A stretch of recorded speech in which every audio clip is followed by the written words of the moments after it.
अमृत कथा सागर में आपका हार्दिक स्वागत है। आज की कथा का रस है ईश्वर की प्राप्ति। एक राजा था। वह न्यायप्रिय, प्रजावत्सल एवं धार्मिक स्वभाव का था। वह नित्य अपने इष्ट देव की बड़ी श्रद्धा भाव से पूजा पाठ करता।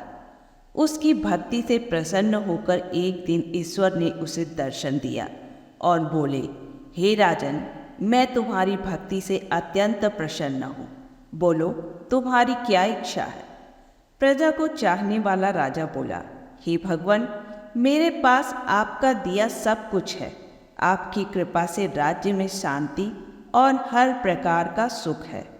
फिर भी मेरी एक इच्छा है कि जैसे आपने मुझे दर्शन देकर धन्य किया है, वैसे ही मेरी प्रजा को भी कृपा करके दर्शन दीजिए। यह तो असंभव है, ऐसा कहते हुए राजा को भगवान ने समझाया। परंतु अपनी प्रजा को संतान की तरह चाहने वाला राजा भगवान से बार बार आग्रह करने लगा।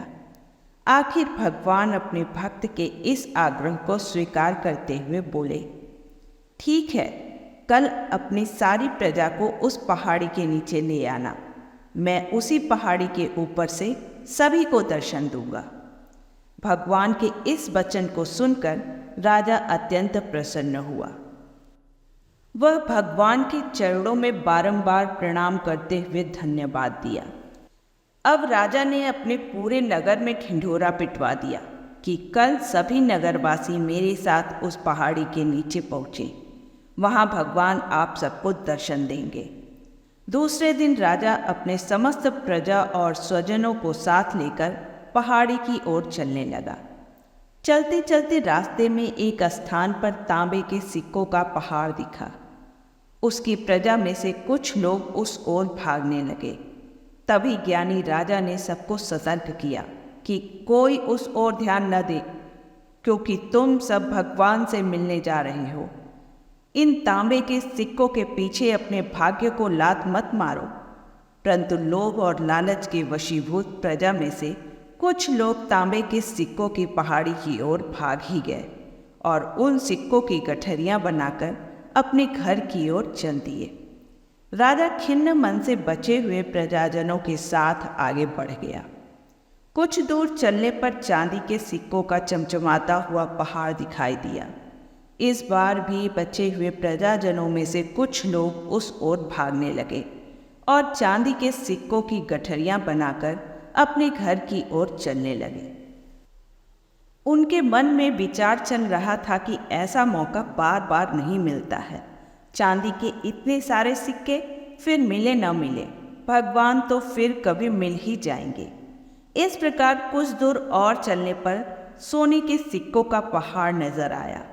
अब तो प्रजाजनों में बचे हुए सारे लोग तथा राजा के स्वजन भी उस ओर भागने लगे। वे भी दूसरों की तरह सिक्कों की गठरियां लाद लाद कर अपने अपने घर की ओर चल दिए।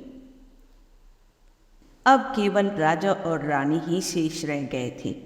राजा रानी से कहने लगा, देखो कितने लोभी हैं ये लोग, भगवान से मिलने का महत्व ही नहीं जानते हैं।